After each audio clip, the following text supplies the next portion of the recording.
juste un petit rappel sur la dualité des choses dans la vie. En fait, tout au long de notre vie, tout ce qu'on est, tout ce qui nous entoure, tout, c'est ce qu'on va être. On va être tout le temps. Tout, avec tout le monde. Mais on va aussi être rien. On va être rien du tout. On va rien faire. On va être rien avec rien. S'il y a quelque chose que je comprends en ce moment, c'est que tout a sa dualité.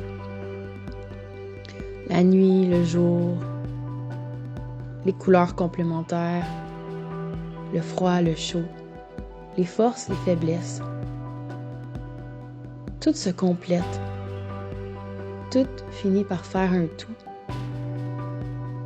Mais ça veut dire qu'il faut aussi accepter, pour se sentir complet, d'être séparé. Je pense que c'est à partir du moment où on accepte le vide intérieur qui nous habite, à partir du moment où on accepte ce qui semble nous diviser les uns les autres, mais aussi soi envers soi. À partir du moment où on accepte les tensions puis les résistances, puis qu'on décide que c'est correct, qu'ils ont le droit d'exister, puis qu'ils ont le droit de prendre le temps qu'ils veulent pour se mettre ensemble. C'est comme un gros casse-tête qu'il faut prendre le temps de mettre ensemble. On n'est pas obligé de l'avoir du premier coup dès qu'on sort tous les morceaux de la boîte. On peut prendre une vie pour les mettre ensemble. C'est la même chose pour tout le monde qui t'entoure. Donc, imagine toutes les personnes dans ta vie que tu as peut-être jugées vite, que tu t'es peut-être dit que c'était de leur faute si tu avais réagi d'une certaine façon. Mais non, ça l'a juste mis en lumière ta partie de dualité.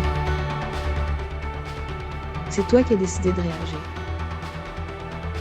Donc, je voulais juste rappeler ici que ce soit en regardant quelqu'un ou que ce soit en te regardant toi-même, que tu voudrais que ça change plus vite, que ça se transforme plus vite, que ce soit différent, que tu as de la misère à accepter la réalité présente, que tu aimerais être plus, que tu aimerais être moins, que tu aimerais qu'il soit plus comme ci, moins comme ça.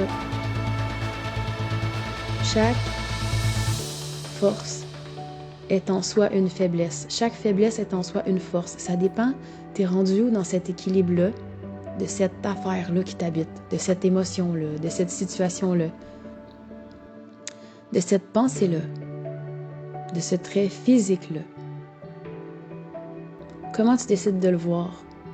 Comment tu décides de prendre ton temps, à ton rythme, pour le transformer?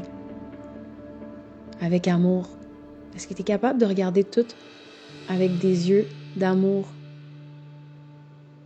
inconditionnel, même dans l'imparfait?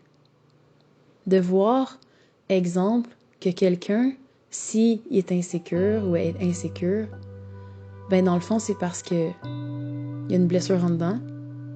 Mais l'insécurité, ça veut dire qu'il va vraiment faire tellement son possible parce qu'il se demande la perfection, parce qu'il ne croit pas qu'il est valable. Ou elle croit pas qu'il est valable à ce point-là. Parce qu'il se met peut-être en dessous de la situation, ou en dessous de toi, ou en dessous de quelque chose. Fait que c'est beau d'une certaine façon. Pourquoi pas aider les gens à habiter leur potentiel, leur équilibre? Pourquoi pas commencer par, non pas en voulant les changer, mais juste en les regardant avec beaucoup d'amour, beaucoup de compassion. Avec tout et rien à la fois. Avec le silence du rien, puis avec l'amour de tout.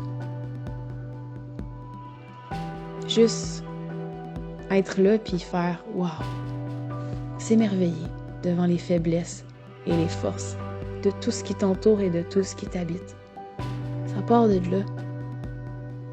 Les yeux du cœur. Comme dans la chanson.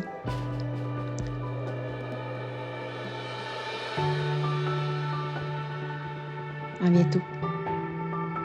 Namasté.